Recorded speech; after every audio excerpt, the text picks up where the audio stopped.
Okay, I'd like to talk about concision because that's something that several people asked for help and support on. And it's also a need that I notice a lot of us have. So let's start by defining it. Concision is a fancier way of saying the word conciseness. Both conciseness and concision are the proper noun. They're not proper nouns, but they're the correct noun form of the word of the adjective concise. So when something's concise, you are not using unnecessary or extra words to get to your point. We want our writing to be concise. We want it to be clear. Writing is about communication. We want our communication to be clear. So I want to talk to you briefly about this, and I want to talk to you about how there's kind of like two different levels of it. So there is really content concision, and there is more of your mechanical concision. I've never heard anyone describe it that way, so let me tell you what I mean by that. When I'm talking about content concision, I'm talking about how long it takes you to get to the main point. So whether that's your thesis statement or your topic sentence, or often we kind of rev our engines verbally, what I'm doing right now, but in writing we'll do it with these general statements, or the question that opens an essay. We don't want to do that. We don't need to do that.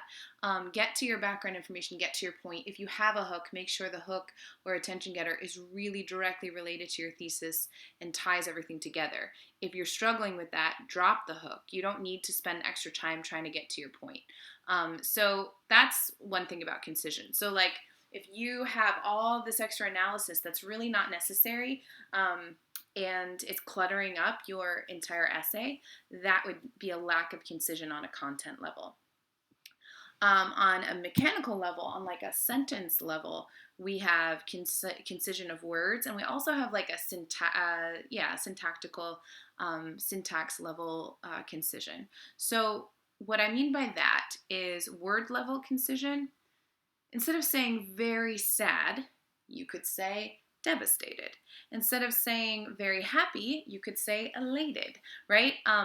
One way to make sure that you're being really specific about your concision on a word level is to trade kind of many bland words, a greater number of bland words for a smaller number of stronger words. So make sure you understand the texture of the word. Make sure you're really selecting strong vocabulary that communicates your point, so you can avoid using extra modifiers like very or just or only or actually or any of those kind of filler words.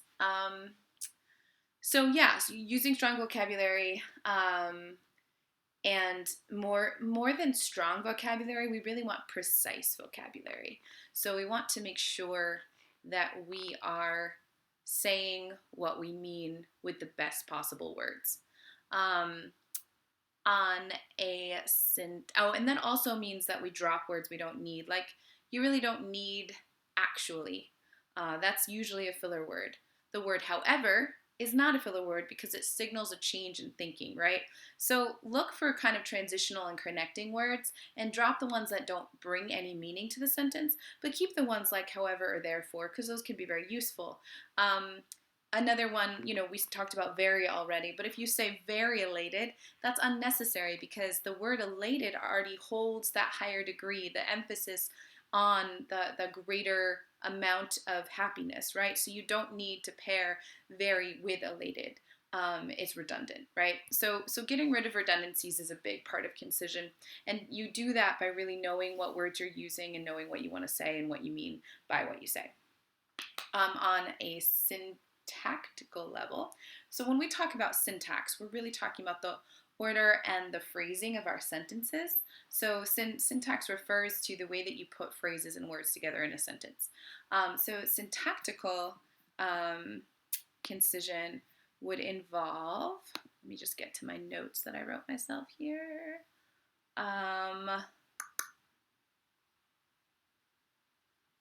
Okay, so you're going to avoid, for one thing, in our essays, we don't need to be saying, I think, I feel. I know that you think and feel this because it's your essay, you're writing it. I know that these are your opinions. So drop I think, I feel. We don't want any of that in our essays. Then the other thing we don't need is, this way.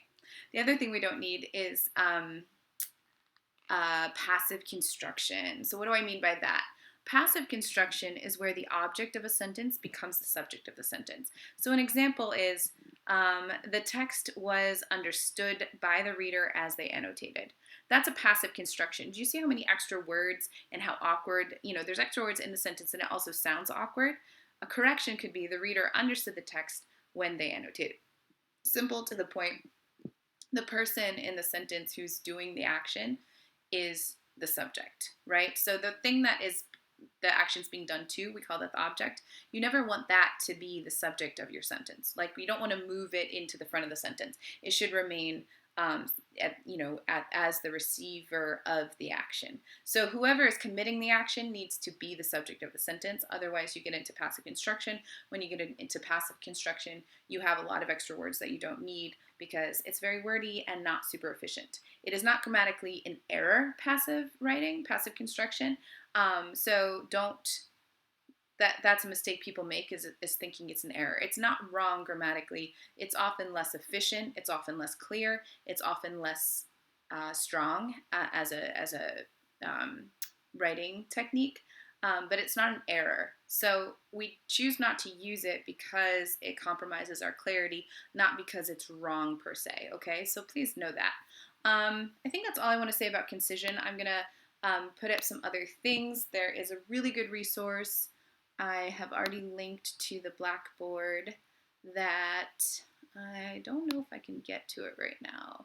Oh, it's called A Strategy for Revising, Concision, Precision, and Revision. And they call it CPR. And what they go through each one of those things. Like we said, strong language, strong words has to do with how precise the word is, how exactly it means what you're trying to say. If you have enough of those words, you don't have to worry too much about being over word count or having unnecessary words. If you're choosing your words like very selectively, then you will have that precision. And then revision, once you have a concise piece and you have a precise piece, you can actually start to revise for other errors. Okay, that is concision. That's a very small little intro to concision, and we will work on it more if we need to.